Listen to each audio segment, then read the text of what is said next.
This podcast is a production of WCWP, LIU Public Radio. Check out our lineup of original programs, listen live, or support by visiting WCWP.org. The following is a presentation of Project Independence and WCWP. Project Independence is the Aging in Place initiative of the town of North Hempstead. We provide programs and services designed to assist and support the older town residents who wish to remain in their homes as they age. If we don't currently provide a service, we will try and connect you to that service. Call 311 or 869-6311 to get more information or receive services. Welcome to Project Independence and You. Welcome to Senior Talk Radio here on 88.1 FM and WCWP.org. This is Project Independence and You. I'm your host, John Ryan, and my co-host today is Loshe. John, great being with you. Always look forward to it. And it's going to be a wonderful show today because we have with us the Nassau County Executive, Curran. And Laura is not only the first woman elected as county executive, she is a spectacular government official who is going through the pandemic. So not only is she in office for the first time, this is her first term, she is also going through one of the most difficult times in history. Ladies and gentlemen, I'd like to bring to you at this point in time, Curran. It's so nice to see you. I wish that we could see each other in person. That's always my preferable way, but this is how we're doing things now. And, you know, we'll make it work. Nothing like live radio, right? When got to make it work. Well, by the way, they've told me that I've got a great face for radio, so I'm really happy to be on the show. Well, we've been having a good time trying to entertain or inform people during the COVID pandemic, which has not been fun for anybody. How about, I realize I've seen you on, following you for the last week on Facebook because I knew we were going to be chatting here, and you've been a busy young lady besides COVID, but let's start with COVID. Yes, this has been the year. I don't know, the challenges just keep on coming. So can I just jump in and say hello? Hello, do you hear John. Me? It's nice to hear your voice. I'm back. I apologize to everybody. No, it's fine. How are you, Laura? I'm fine. How are you doing, John? Good, doing good, and I'm finally back. But continue with Otto. I just messed everything up here this morning. Don't worry about it. Keep keeping us on our toes. This is just proof that this is live radio. Actually, you know, throughout this pandemic, I've been doing a lot more radio than normal, and I think it's the medium for the moment because it really reaches people anywhere they want to be. It's low tech, it's easy, it's accessible, and there's something very intimate about radio that you kind of get lost on with TV or even with social media. You know, real conversations that people are actually listening to, and I think that's why more people seem to be listening. I'm getting a lot of feedback from people who are saying they're listening to more radio. That's where they find they get their best news without all of the yelling and the anger and the, you know, fighting that's going on some of the other media that we see. You know, another thing that I find that's helping it at this particular point in time is people, not you, because Laura's always accessible to everybody, but, you know, it takes 2 hours to come to the studio. By the time you get organized, drive to the studio. Here, you're in your office, you make a phone call. We're taking 1 hour out of your day versus 2 or 2.5, depending on your schedule. It really does help because you have a tremendous schedule. I mean, you're going to hang up from this and you go on to the next thing. It's not like you're going to hang out and put your feet up for the afternoon or start an early weekend. Yeah, that's right. Sure. And you can do it from anywhere. You can do it from home in your sweatpants. Nobody has to know. Okay. Well, we got you from the top up today, Laura, so we're not going any further. What is the biggest? I know we're going to be talking all over the place, and honestly, the most important thing is for you to be sharing. But what is, in your mind, the single most important thing that people have to be doing? I know you have turned Nassau around. You hit this thing head on, and really, our county is an example for the country as far as I'm concerned. Was it bad for a while? Of course, it was bad because nobody knew what was going on. But you have to be diligent. And you have to go out there and fight like you're doing. But what's the biggest thing people should be watching out for? It's not over. I think everybody knows. I think everybody knows what we have to do. And it's very, very simple. It's not expensive and it's very low tech. And that's called face coverings. face coverings and social distancing. We didn't know at the beginning. The health experts were telling us, masks, it means you touch your face more. Maybe it's not so great. It's not going to really do much. Now we know this is a heavy virus and that a face covering does a great job of mitigating the risk, of mitigating the spread. That's something that we've learned. That's something that we can do. And in fact, that's something that has allowed us to reopen as much as we have. So since we started the phase 1 of the 4 phases of reopening, by the way, there are some things that are not, there's no phase 5, and there's still some things that are not open, but we can get to that later. What we've learned is that we can continue to keep our hospital rates low. We can continue to lower the rate of infection. We've been hovering at about 1% of everyone testing positive for many weeks now. Our hospital rates are in the 30s among our 11 hospitals. So that's good news, because our residents and our businesses have been practicing common sense. The face covering, the social distancing, the normal sanitation, washing hands. We all know that. We know that it works. And while we're recovering, but the rest of the country is now spiking, that's the thing that gives me pause. I know we can handle it. My concern is now people coming in from out of state. We're finding a lot of our new cases are people coming in from out of state. A lot of our new cases are young people, graduation parties, that sort of thing. So if I'm not one to lecture or hector or tell people what to do, but I just want to applaud everyone for the common sense that they've been practicing, that's gotten us where we are, and just to keep doing it, just keep it going. We have come so far that we don't want to backslide now. Laura, what about, I hear in conversation from people some confusion as to whether or not they should really be tested or not tested.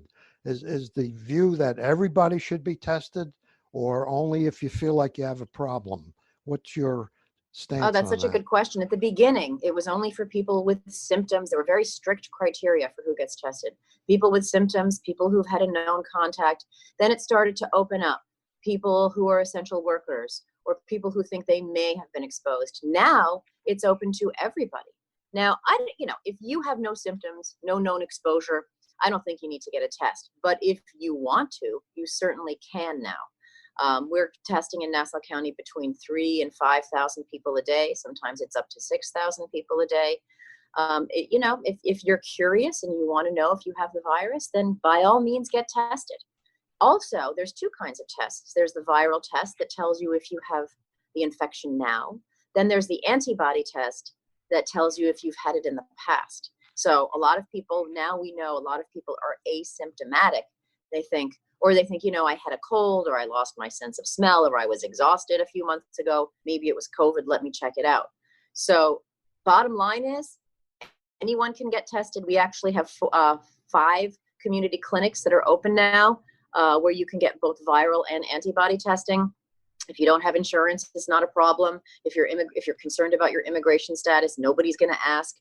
The goal is to make sure, if you think you're positive, you should get yourself tested, so that then we can do our health department at Nassau County can do the contact tracing to go through, where do you work? Have you been to any events? What about your family? Just to see if there's anyone else who's been possibly exposed, get them tested and isolate them if they're positive. That's how we stop the spread. That's why we've been so successful. So I would say, if you have any doubt whatsoever, go get a test. Well, one of my daughters is a teacher, and she's gone through, we're not selling product here, but through a CVS drive-through, where you actually can get a test just by driving through. And she's done it because the fact is she is a teacher and has more exposure, or possible exposure. I have had the antibody test, which was negative, so that was good. But I hear you. Right. I had the antibody test, also negative. Yeah. Now, Laura, you took that versus the regular test. Yes, correct. I haven't had the regular test because I haven't had any symptoms. I don't have any known exposure. So Okay. I haven't opted for the actual test yet. So the antibody one would be fine. Actually, and even on listeners, at different times I tell what's going on. That I'm presently undergoing chemo and different stuff and radiation and yada yada. Yeah. I still haven't had a test. because they don't ask. They ask the questions every time I go to Sloan. They ask the questions, have you been out of the country? Have you been with anybody, et cetera, et cetera. And unfortunately, the temperature wise, I wind up with a low grade fever 5 days a week, but that has nothing to do. So my temperature, they exclude, but you have to know the whole situation. Somebody who has a temperature can't take that chance, or a slight fever. Yeah. You have to go. Mine comes from a different underlying situation. So they exclude it. But if I was the temperature and had somebody from out of state, we have somebody coming back from out of state who was worked with us last year in the town and is coming back, young man, tremendous guy. And he says, we'll be in touch after 14 weeks, after the 14 days. He's coming home, going into quarantine. He's 28 years old. And, but that's the kid who's using his head. He says, I'm not going to see anybody. And then I'll go out. But you have to pay attention to those slight little steps in order to cover yourself. Yes. I have a lot more questions for Laura, but what I'm going to do is we'll take a break so that we don't interrupt any of these important answers. You're listening to Senior Talk Radio here on 88.1 FM and WCWP.org. We'll be right back. Project Independence is the Aging in Place initiative of the town of North Hempstead.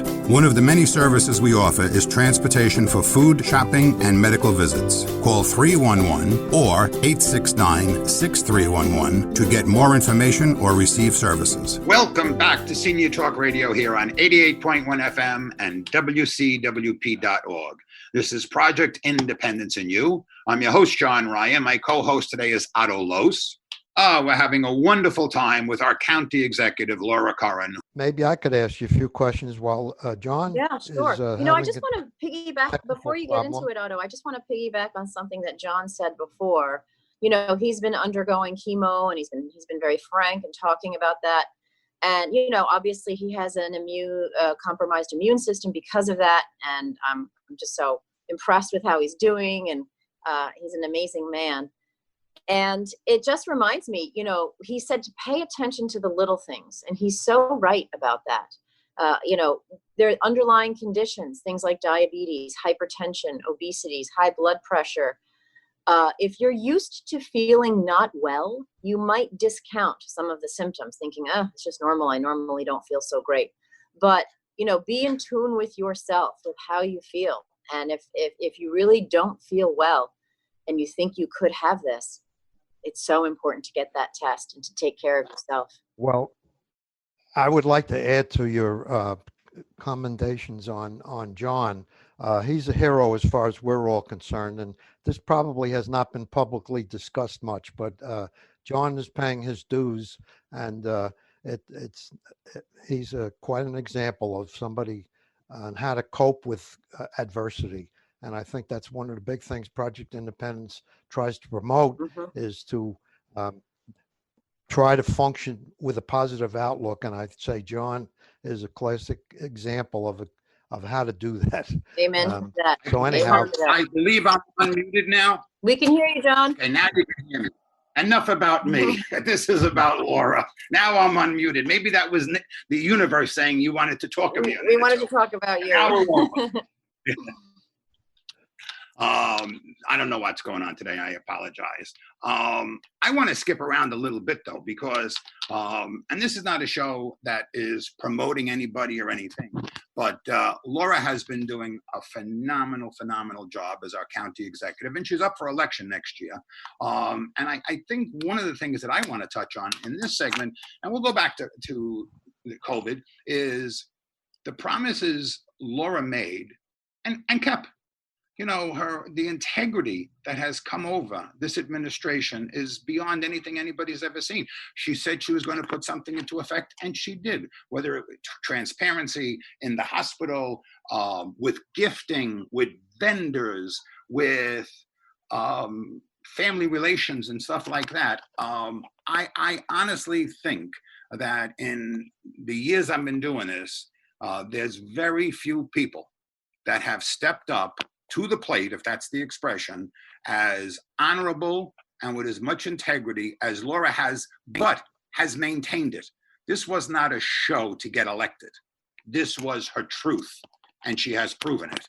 And so that was my little speech. But at the same time, I wanted to touch on, from your perspective, how difficult was it putting all those things into effect? You can pick anyone you want. I mean, because I know some of it was an uphill battle.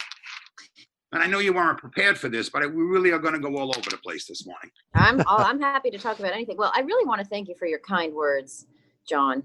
But we know that there has been a lack of trust in government, and that, and the federal level on down to the local level. And it's up to us who are here now to begin to restore that trust. And, it's very simple things that aren't really hard to do, to be honest with you.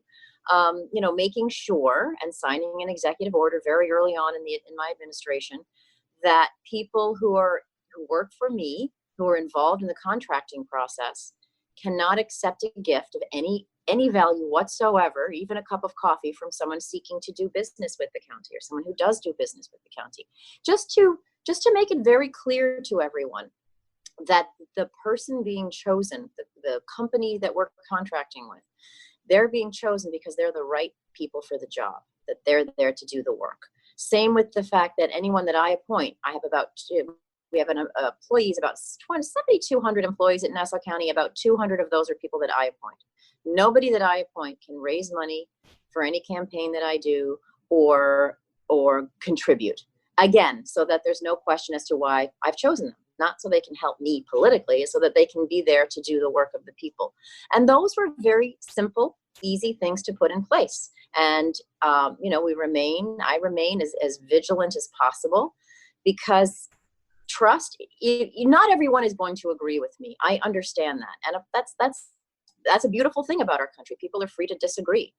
But if there's not that just base underlying feeling of trust, that what my intentions are good, even though they may disagree with what I'm doing or what I'm saying, if that trust isn't there, then I think it makes it very, very difficult to lead, and it just makes it harder to do the job. And we have really important work to do here in Nassau County. I mean, you think about just take the pandemic alone. We're the ones with the health department, with the medical examiner, the morgue, the ambulances, the medics, first responders, the county jail that we had to get ready. All of these things, that's all on the county level. And you need to have that base level of support, and not of support, but of trust, that people knowing that, okay, I may not like this lady, I don't like what she says, but I can think that at least her intentions are good. 100. Go ahead, Otto. Yeah, the flip side of that is I spent 40 plus years in sales to various governments, to large corporations and whatever. And I never liked to deal with a situation where there was that in the air. You knew it was there, and I never played that game. And I always fought that. And it exists in a lot of places. And the fact is, then you never have a real good relationship with the people you're dealing with. So anyhow, my point is, the flip side of that, if you're credible and you work on trust, it's much better that way than the other way, where you have to worry about paying people off or giving gifts or whatever. That's not a fun way to do business on the other side of the coin, in my opinion. Oh, that's a very interesting perspective, Otto. Yeah, you want to be chosen on the merits.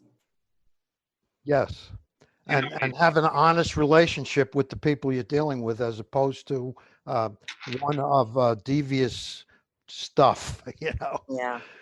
Nobody's going to be perfect. And actually, this was something I had read years ago, and I think, I'm not sure, I believe it was Tom Swazi who used it recently, and might have been on the show, but it comes originally from Ed Koch. And Ed Koch said, if you agree with me on 9 out of the 12 things that I'm pushing for, vote for me. And if you believe with me on 12 out of the 12, you need your head examined. That's great. I love and that. It's very true. It's impossible that I agree with everything Laura's doing, but it is possible. And that's going to be with your wife. That's going to be with your best friend. That's anything in life. Nobody is in 100% agreement at any given point in time. But you have to be in agreement enough to say, I know we're going in the direction of the dream for the county, and this is the woman who's taken us there. That's You know, it. Will there be flaws along the way? John, Good. I just have to say that is such, I had never heard that before. I'm going to look it up. I'm going to steal that. I think it's great. Yeah, Especially absolutely. now with the political discourse, when if you don't march in lockstep with whatever X is saying, if there's any nuance or any room for disagreement, then somehow you're dreadful and no one should ever listen to you. But that is a very mature way. Yeah, you're going to agree with, if you agree with most of what I'm saying, then okay, good. But we're not all going to agree all the time. That's just the nature of human beings. And to try to have this sort of litmus test for people, if you don't abide by all of these things, then we're gonna we don't even want to talk to you. It's just that's a big part of the problem that I'm seeing in our political discourse nationwide. I agree. I think the way it sits now, you're either supposed to be all the way over there or all the way over there on the right or the left. There's nothing in the middle. You can think one way about one topic and another way about another topic. And like John said, why do you have to agree with everything that somebody says? I don't think you do. And I believe that's a big problem, as you point out, Laura, as far as the political world goes right now. I don't think that's true here. That's my opinion. I don't. It doesn't exist in Nassau, but it's very true. And today, it is that the world, has gotten so black and white that recently, since you're home a lot, and my partner Peter has gotten me into this, you put on MSNBC and then you flip to Fox, and then you flip back.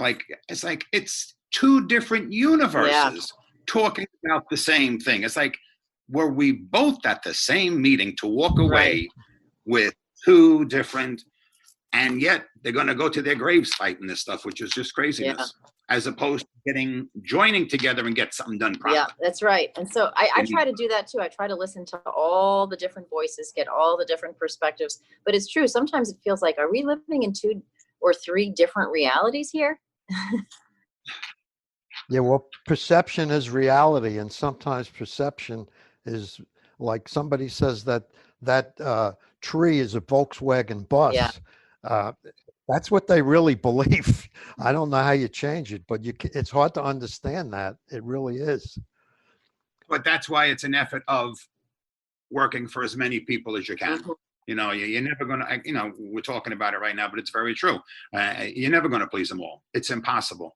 But if you can live with yourself at night and say, guess what? I'm doing what I think is the best for the county, then that's all you're supposed to do. Right. You're supposed to do nothing else in life. And that's the same with your family, with your friends, no matter what it is. If you're there for them the best way you can be, there's nothing else anybody can ask of you at the end of the day. Right. That's right. And we're going to go back and forth. And the issue is, when we come to the break, which we're coming to again, we can't talk during the break. So that's why Laura has to wait now to see what I'm going to surprise her with next. Oh, I can't wait. You're listening to Senior Talk Radio on 88.1 FM and WCWP.org. Right back.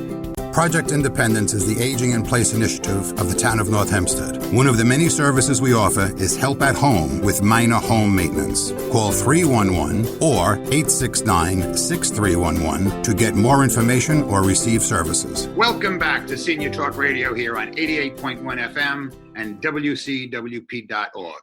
This is Project Independence and You. I'm your host, John Ryan, and my co-host today is Otto Loshe. Good morning again, John. And we're having a wonderful, wonderful conversation with our county executive, Laura Curran, who has just been unmuted. Okay. And I have my unmuting properly now. So we're figuring this out as we go along here this morning, which is fine. Every day is a new adventure, which is great. We're going to get back to the last half talking about COVID and what's ahead and stuff like that with schools and everything else. But one of the fights that Laura has had and has really, it's been an uphill battle, but she's winning, is property assessment, which is, again, this is one of those things, there is no perfect answer. At one point in time, you got to pay the fiddler, whatever that expression is, and we've come to that point. And taking a phrase from Judy Bosworth, at the installation in January, I know Judy acknowledged that Laura was not kicking it down the road. She had handled it head on, got into office, and she's dealing with it. And if you could give us an update, just, to review it. Sure. I have conversations with people and they don't know it. And guess what? I'm not the person to give them any advice. Well, it's very complicated. But the bottom line is our assessment system has been a mess. And I won't bore everyone with why that is, but I'll just give you one reason why. We're one of the only 2 counties in the entire state where it's the county that sets the assessment. There's another small upstate. I think it's 100,000 people live there. There's that county that does it, and then we do it. And then on top of that, the county then, if there is a grievance that is won, the county then has to pay back not just the county's share of the dollars, the tax dollars, but the school districts and the special districts. And it gets, anyway, the whole bottom line of this is that the county is hundreds of millions of dollars in debt because of this crazy system that we have. And then layered on top of that the assessment system had, the assessments had become wildly inaccurate over the previous administration, wildly inaccurate and widely unfair.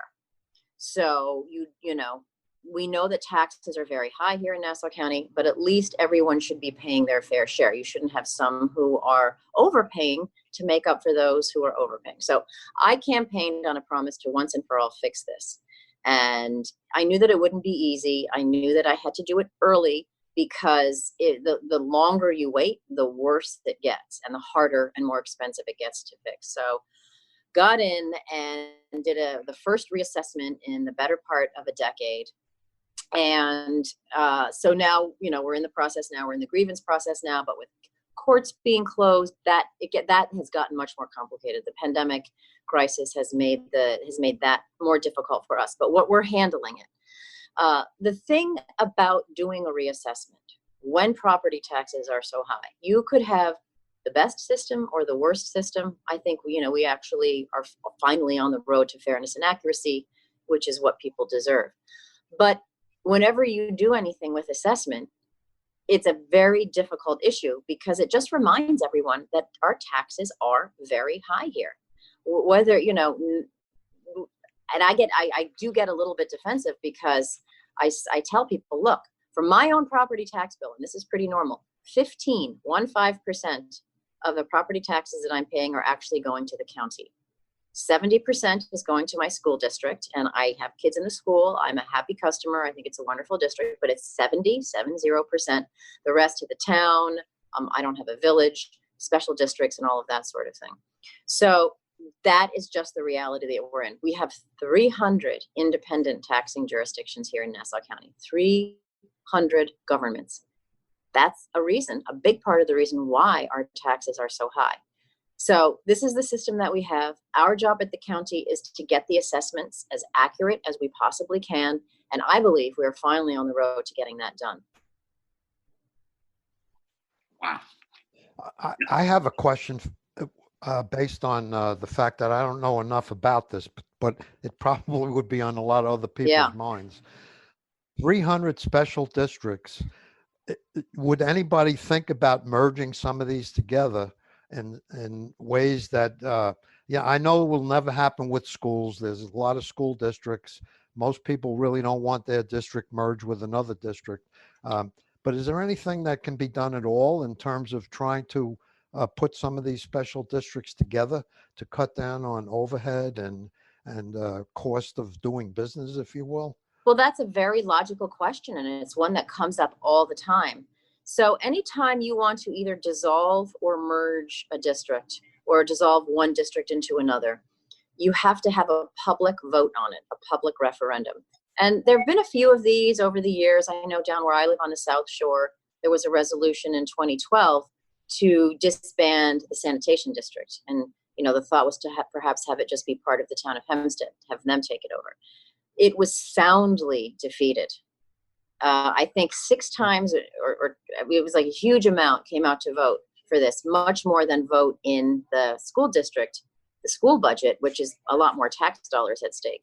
Out in Suffolk County, there was a plan on the referendum. There was 2 referenda to merge 2 school districts. Twice it failed at the polls. So often when there is a vote for this, people, while they don't like the high taxes, they seem to like that local control. So if anyone says, well, why don't you just merge the districts? So I would say that has to come from the grassroots, because it's the people that actually vote on such a thing. It's the people who have the say whether they want these special districts or not. Right. And my opinion is what you said. I think most people won't want to give up the special districts. So it's probably logically a good idea. Had Long Island just started today and it was a flat piece of ground, we could have done it differently, but that's not how it You are happened. so right. Yeah. You're so right. Like if we could build a time machine and plan this, I think we would have done it much more logically. But think about how we were settled. People like came out from wherever and they said, okay, we want a village, we want a hamlet, we want our own fire department. Hey, let's have a school district. We need a sanitation. So it was sort of a hodgepodge settling. It was not very consciously planned. Right. And that's just the way it is. The interesting thing is, yeah, I agree with you there. But the more interesting thing is, and Otto kind of said, well, both of you are saying it, everybody wants change, but nobody wants to accept it from their perspective. And it really is a shame, because, we'll all have this esoteric argument or discussion about how the world would be better. But give me the first person that's going to give up something. And they walk away. And it's like, and it's going to be Laura's fault, or it's going to be the legislature's fault. It's not their fault. But then what do you want? You can't have it both ways. They want the other person to give it up, which is, unfortunately, it's human nature. And another reason we have to deal with, not we, but at the county level, you have to deal with all this stuff. Everybody wants it. It's the most amazing thing. But they, do your chores and we'll give you an allowance to buy whatever you want this weekend. They want the allowance, but they don't want to do the chores. Right. They should be treated like children, because that's the way the world exists at this point in time. But it's something that you are moving along on. And I didn't even pay attention to the fact with all the courts being so messed up. Yeah. Oh yeah. That's challenging. Just, and everything going on right now with the courts being so messed up, it's just pathetic. That I forget who I was talking to recently. One of the judges, and like and which you would know, some of the cases are actually, they've gone into the jails in order to have some sort of trials going on. I mean, everything just can't be put on hold. Yeah. It's for where we are, but you have to move forward. Moving forward a little pandemically, back to where we are with that. I think that's the first time that's been used as an adverb, pandemically. I like it. I just make things up as I go along. When I get home, my wife will turn around and say, where do you come up with this stuff? Is it a word? It is now. Oh, okay. It is now. You've heard it first on 88.1 FM. And since Laura heard it and is going along with it, it's definitely a word. But pandemically, what would you say are things? I mean, we're going to be here for a while. In my opinion, the earliest, and maybe I'm terrible to say this, is going to be spring of next year. I mean, we need a vaccine for people to be comfortable. Going back to school, I'm involved with the Children Learning After School program in Great Neck, and we had a meeting yesterday. It's nightmarish bringing kids back to school. It's going to be it'll be 2 days. Some will get 3 days. How does a woman, and it's a terrible thing to say, but 9 out of 10 times, the man says, I'm going back to work, and the woman has to figure out how she goes back to work, because the responsibility of the kids is hers. How do they do it? I don't know what's going to happen. And I'm not putting that answer on you, Laura, but it's like, it's such confusion at this point in time. I have to say, I really feel for our school superintendents and principals right now, because there's so much uncertainty. So they're asked to be putting together these plans with all of the moving parts that they have to deal with: cafeteria, school bus, kindergartners, vulnerable teachers, schedules. It's really, it's a house of cards as it is, without COVID on top of it. So I've been actually speaking with them on regular Zoom calls with superintendents and other school leaders, education leaders. So they have to put together these plans, but yet, while we're waiting for the state any minute now to say whether or not they can open. So they don't even know if they're going to be able to implement these plans that they're putting together, or if they'll have to reshuffle the whole deck and put it together a different way. So I still have two little ones. I have three. Two are still in school, and they go to public school. And there's a lot of uncertainty. My own personal opinion is that kids need to be in school. They need it for their education. They need it for their social development. It's not good. I know I probably sound like a bit of a nag at home, probably more than a bit, but they're on their phones all the time. It's not good for their mental development, their social development. So, my district, I know, is looking at a hybrid model. A lot of schools are looking at a hybrid model, but that comes back to your question, Jonn. How do we handle getting back to work? If you work in a grocery store, you can't remote work. You can't yet, and you have little kids who are starting kindergarten. How do you handle that? It's a real challenge. The list is endless. This is, in my lifetime, by far the biggest impact ever. World War II, all the wars, Sandy, 9/11, as tragic as all these things were, this is like everything is affected. There's nothing that's not touched, and seriously impacted. Not people are going to go out of business. There's all kinds of problems. Forget the businesses. That's a whole nother issue, which we're going to come back to when we come back from this break. Radio on 88.1 WC.org was right. Project Independence is the aging in place initiative of the town of North Hempstead. Some of the many services we offer include nursing and social work services. Call 311 or 869-6311 to get more information or receive services. Welcome back to Senior Talk Radio here on 88.1 FM and WCWP.org. This is Project Independence in You. I'm your host, John Ryan. My co-host today is Otto Loshe. Good conversations, John. We're having a wonderful time with our county executive, Laura Curran, who is honestly sharing with us all the important things that people want to hear about that's going on. And when I said honestly, I mean she's being honest in her sharings, which is very, very important. What I'd like to touch upon now is, and there's no answer for this one, but again, some ideas on what people are going through is businesses. Businesses are hurting. Businesses, there's a coffee shop in the city that last week when I was in there at 68th Street, finally went out of business. And they had a big sign, "We tried our best, but couldn't see." And it was, now I haven't gone in there in months, to be very honest with you, made no difference. But they were doing deliveries and doing whatever they tried to keep going. And, Manhattan's a different cost level. But what a sign. It was heartbreaking. And then this was at Sloan. When I went in, everybody was talking about it because, coffee, you're not making that much on a cup of coffee. So if half the people aren't going in anymore, you're done. Unless you have a huge busy morning, you're done. And the same is happening on Long Island, which is going to be a terrible shortfall for us money-wise too. So there's adjustments that have to be made. And I'm not asking you to go into dollar amounts, but people have to be aware. There's in my mind, a big change coming down the road. Oh, John, there is. By the way, just before I get into Nassau, I was in New York City, in Manhattan, in Midtown at lunchtime on Friday. Okay. It was bizarre. Things feel kind of normal in the suburbs, but when you go to the city, there's hardly anyone around. There are a few lost souls wandering around. I went out to eat with a friend for lunch, and we were sitting outside, and there was maybe one or two other tables taken at this very hot spot. It felt like I was real, but that's where you really see the stark impact of this virus. So anyway, shifting back a little further to the east here in Nassau County, businesses, like that coffee shop you're talking about in the city, some are just not going to open again. People have lost their jobs.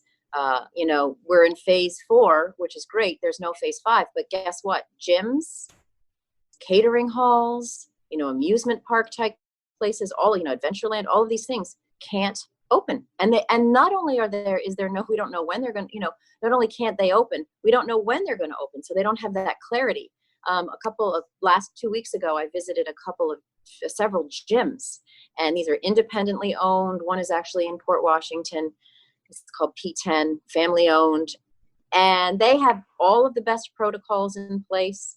They are working so hard to make sure they put everything there, the partitions and the sanitizing and spacing things out, moving things around, so that no one's can be close to each other. And they just don't know when they're going to open. They've had to furlough their employees. It's really, really tough. And my concern is, or take a catering hall, those big, huge places, they can't open. Think of the property taxes that they pay. We were just talking about property taxes earlier. And all the ancillary businesses, when you can't have weddings, things like photographers and DJs and musicians and dressmakers and all of these other businesses that are suffering because of that. So we've been doing food distributions. We've been partnering with Long Island Cares and Long Island Harvest. With Long Island Harvest, we've done well over probably about 15 food distributions. We often have 1,000 people coming. People who I think about 40% have never gone to a food bank before, who now are food insecure. They don't have the paycheck, or they have to keep making sure they're paying their rent or whatever it is. So I think we're going to be feeling this for quite a long time, and the recovery is going to be difficult. And now 40%, bringing it to the county, 40% of our revenue comes from sales tax. So we're suffering. We're actually doing a big lobbying effort down in DC to make sure that the Senate acts. Representative Tom Suozzi, who represents the town of North Hempstead, he's been wonderful. I've been speaking with him constantly. He gets it. Now we got to get the Senate to move on this. And I've been speaking with Schumer. I've been speaking with Gillibrand. They're working as hard as they can. But that revenue recovery is incredibly important for the county, so we can continue to provide the services for our residents. Like we talked about before, if we get a second wave of this, we need that health department. We need that medical examiner. We need those ambulances to be able to be working on all cylinders. So that's my focus. So, we are inextricably linked to businesses. Businesses need to survive and to thrive so that people can continue to get their paychecks, so that society can run, and also to help keep the government going as well. You hear that in this together, it's really true. And that's why I've been advocating at the state level, making myself a bit of a nudge with our friends up at the state about how we can reopen safely. And I think we've proven that in Nassau County. The more we reopen, the better our numbers get, because we know how to do it. Our business owners are smart. Our residents are smart. We get it. And so the push goes on. Just an example, like I bowl, and bowling alleys Correct. can't That's open. another one. Yeah. Word has it that the bowling alley, one of the bowling alleys near here, probably will not open. So if that bowling alley does not open, it's a huge piece of property, and it's just a small example of the real estate ripple effect that this is going to have, where they're just going to be dead real estate with basically, what are you going to do with a defunct bowling alley? Somebody's going to have to want to take it and rip it apart or do whatever. And Yeah. that's just one small example. And I know you're well aware, and I agree. I think this is a multiple year problem. This is not going to be spring, maybe when we can start to function semi-normally. But I think the impact of this thing is going to go on for several years at the least.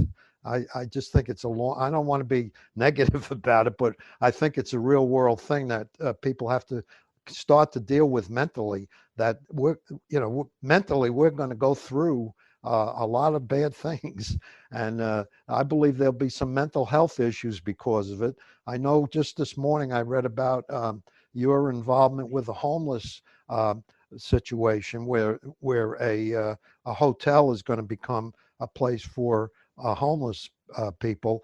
And I believe that there's going to be, unfortunately, a lot of homeless situations as a result of this whole thing. So that's just one small example. I mean, we could paint a lot of pictures. Right. I agree. I mean, we've managed through the surge. Now we're going to have to manage through this economic crisis, and a lot of people are going to be hurting. And Otto, you touched on mental health. That is a huge issue. When you think about people being isolated, people not sure if they're going to have a job, young people just starting their careers, we're seeing already, this is raw data, so we have to have it doubly confirmed, but we're seeing about a 60% increase in fatal overdoses from all drugs, not just opiates, but all drugs. We want to make sure that we're getting the word out that there is help if people are feeling suicidal. Domestic violence has been an issue as well. So there's so many issues to deal with. There's the health, there's the economic, and then there's the mental health. And we have to make sure that we're getting people the resources that they need. We've got a lot of great resources here. The key is just to connect the resources to the people. And that's something actually that Project Independence does so well, and why I'm such a big fan of this program. That's very true, because we are in every aspect trying to keep people informed, keep them connected. The food insecurity thing, which is, I honestly was so shocked in the beginning when I saw these lines of cars like at Eisenhower Park. I'm like, you got to be kidding me. Who would think in this day and age? But I understand it now. And the number of people and the trickle down is going to be tremendous, because you lose a job, but you were helping somebody else, and that person's going to get less help, etc., etc. And from your perspective, even with a budget, I mean, it's hundreds of millions of dollars you're losing. So, you're going to have to really work a budget that's going to be miraculous to keep everything going. We're trying to help our local businesses as much as possible. So we're partnering with the IDA to get PPE kits to businesses, and a lot are taking advantage of that, which is great, and it's a help. We're also working with the IDA to do loans for a lot of the smaller business, a lot of women and minority-owned businesses that were passed over from PPP, from the federal government, getting them loans to keep them afloat. So we're doing what we can, getting our resources together to help as much as we possibly can. I always like to use the phrase, sometimes when my wife and I are sitting there in a recliner watching a show on television, and I say, we're sitting here fat, dumb, and happy, like everything is hunky-dory, right? And the facts of life are, I think everybody has to be a little more aware of that we're not all fat, dumb, and happy, that there's a lot of bad things going on. Yep. And that I believe everybody has to kind of pitch in mentally and try to accept the fact that there are people who need help, and don't have the attitude that I did it, so I don't need to help you kind of thing. I think there's got to be a big shift in attitude as far as a lot of people is concerned. I believe they have to face the fact that, yes, this is a tough time, and people do need help, and we have to help where we can help. I think it's a big social attitude problem, society attitude problem. I think we're more connected than some people might realize. Yes. And a lot of that, in my mind, starts at home. I really do believe that. And then with someone like Laura has taken the home philosophy and brought it to the county executive seat. So it's not a business. It's one huge home of 1.3 million people, and she's everybody's mother. But it's the truth. That's the way you have to look. You have to look at it with a caring heart. At the end of the day, it has to be a business, but it has to have a caring heart functioning with it, because she could just turn around and get rid of half the people who are working for the county, and I'm sure we'd have a much better look at our budget. But you don't do that. It's impossible, because then services are ended, people's lives are ruined. You got to just come up working crazily, and I don't envy, poor Laura, what you're doing. I mean, it's you didn't plan on this when you took over just to do the regular work.